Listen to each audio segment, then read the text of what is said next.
Zombies. Are they more frightening when it's mostly humans with a couple Rottweilers and crocodiles mixed in?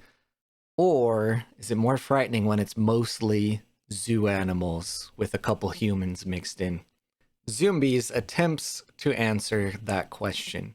If you have been following me for a while, you may have seen previously I did a series where I went and bought random grab bags full of 20 DVDs and opened them up and, to see what I got.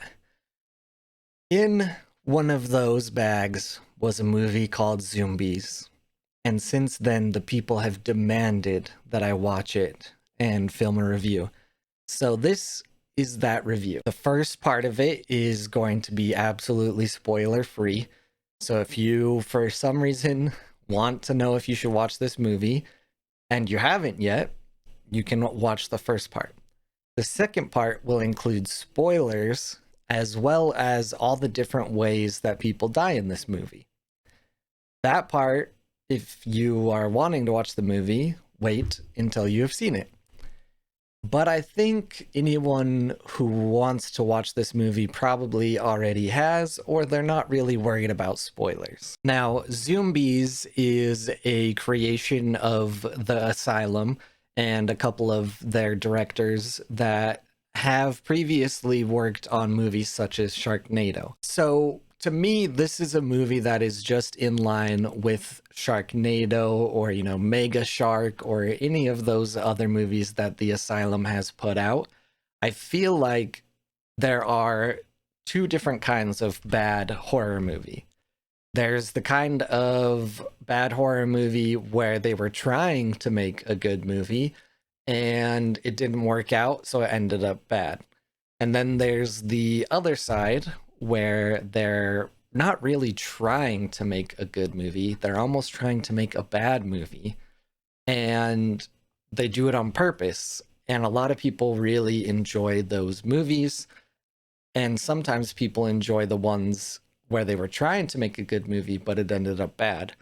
There actually have been a lot of really classic horror movies that didn't work out exactly how the creators wanted, but then became a hit in popular culture. So that brings us to 2016 when Zoombies was released.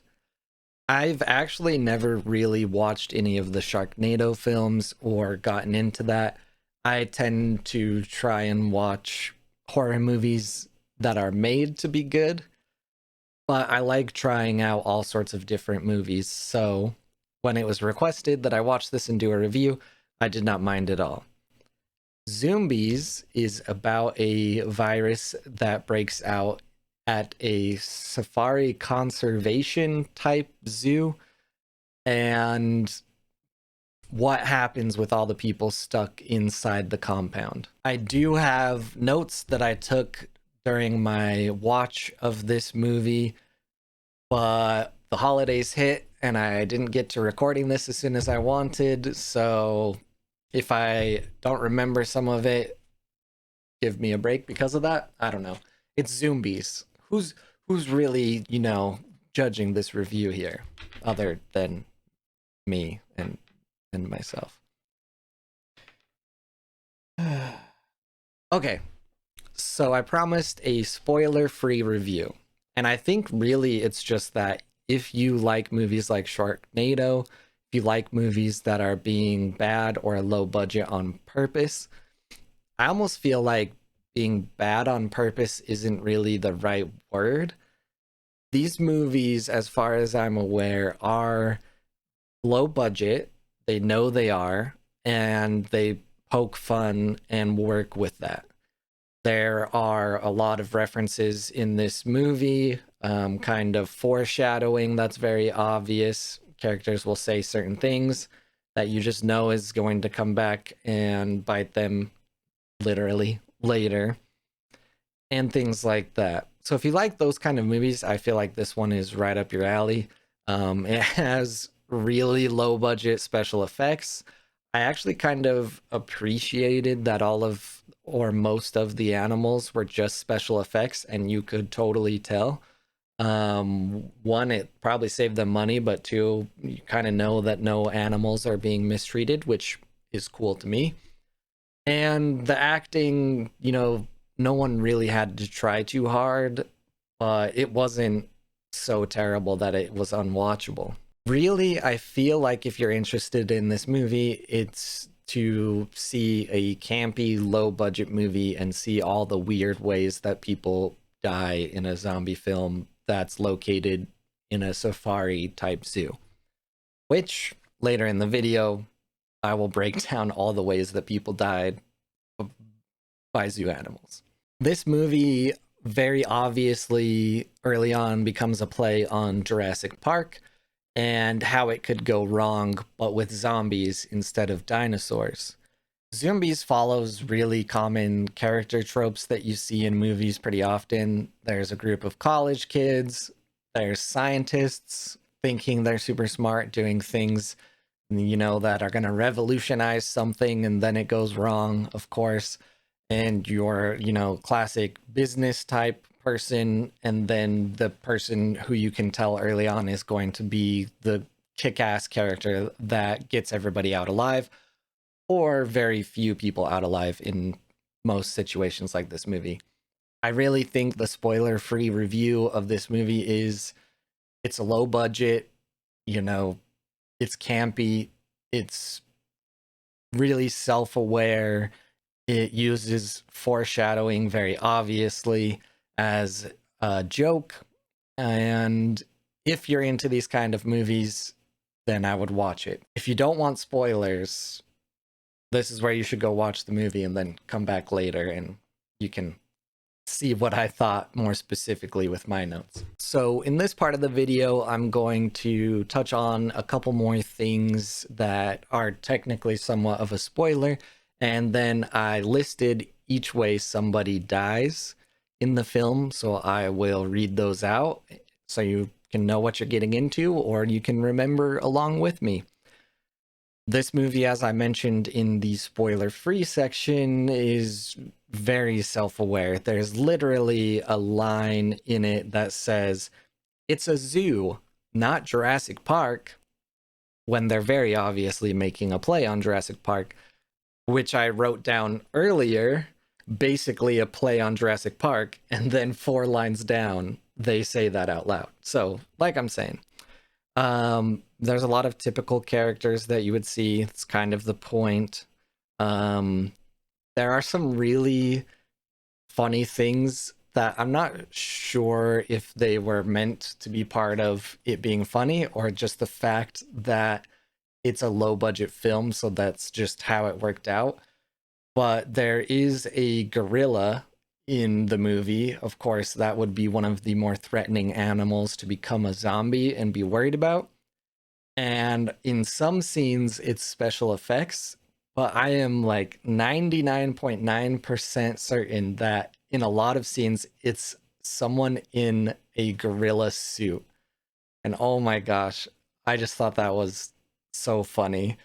I'm sure it was just to save money and have something that's easier to work with to interact with the actors, but I thought it was funny. As I mentioned in the spoiler-free section, there were a lot of cheesy one-liners, a lot of tongue-in-cheek dialogue, things like that.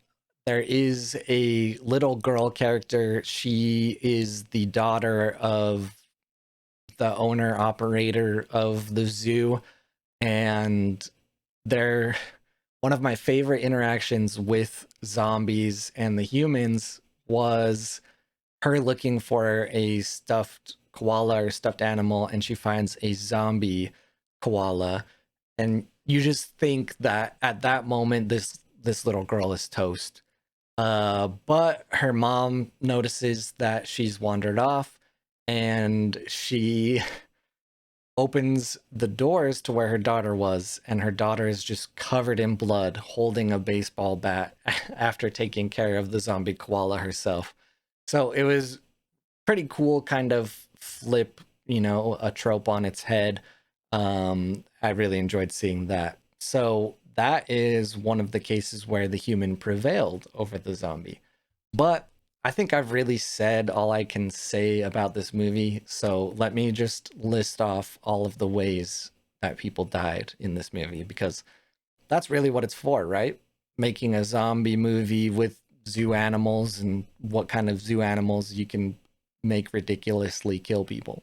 So this is actually an order, by the way. So this is where a lot of the spoilers come in. Just a heads up. So the first person, I am fairly certain, was squashed by a cabinet. After the virus starts breaking out, it starts with monkeys. Monkeys start jumping around and they attack a scientist and just slam a cabinet on him. And we don't see him anymore since then. Uh, the next person had their eyeball gouged by a monkey. The next one got a syringe to the head. The next one, a monkey literally bursts out of a dude. I am listing that as the way that he died because before that he seemed like he was surviving with a monkey inside of him. Can't remember if it really showed how the monkey got into him, but anyways, 3 monkeys attack 2 more people and kill them. Um, there are zombie giraffes, which end up killing a person, which was pretty wild to see special effects giraffes killing people. If you have a fear of giraffes, maybe watch out for this movie. Of course, then things ramp up. The animals that are getting infected become greater and greater. They are doing their best in the movie to not let it get to certain locations. They put a really big focus on not letting it get to the bird atrium so it doesn't fly out of the park, and they have the whole atrium on lockdown. So ramping it up after giraffes, your natural place to go would be lions. A zombie lion kills 5 to 6 people from my count. Some of these obviously happen on screen, some happen off, so I'm doing my best at looking at what's going on and what I figured they died by. There is someone who was eaten by a warthog. No, not that kind. This one. Yeah. Eaten by a warthog. The next person had their back broken by a gorilla. There we go, ramping it up. It got to the gorilla, which was sometimes special effects and sometimes someone in a suit, pretty sure. Oh, oh my gosh. So, back broken by a gorilla, head smashed by a gorilla, and then they have to get interesting here. One of the key features of this park is they have a zip line that you can take all the way across the park. So this is another place where foreshadowing comes in. Earlier, they talked about how the zip line was not finished. It hasn't been checked, blah, blah, blah. They, for some reason, need to take the zip line to get from one side of the park to the other side. Now, of course, foreshadowing, zip line breaks on one of them and they plummet to their death. Spoiler alert, unfortunately, they were not able to keep the virus away from the birds. Did they even show how? I think they did show how the atrium was breached, but I guess I didn't write it down because next up, someone was pecked to death by a zombie parrot. And the final death, as far as I could tell, someone was pecked to death by a zombie eagle. And I wrote in my notes here at the very end, I could have bet what the survivor numbers would look like and what the teaser would have been at the end, which was there were 3 adult survivors plus the one badass kid who took a baseball bat to a zombie koala. And at the very end, you see the gorilla is still alive, even after being stabbed, shot, hit by a jeep, I'm pretty sure. So there is a sequel to this movie. And I am not going to watch the sequel, so Well, I mean, it's YouTube, so I have to make some weird kind of bet or gambit to get me to watch the second one, right? If this video somehow manages to get over 25 likes, I will watch the second one and do another review like this and hopefully do it a little better. So, to the one person that wanted a review of Zombies, I hope you enjoyed. And it's 2023, so if you like gaming content or horror movies, subscribe and check out these other videos that will be at the end of this one. I tend to ramble when I do reviews, so thanks for sticking around until the end, and I will see you in the next video.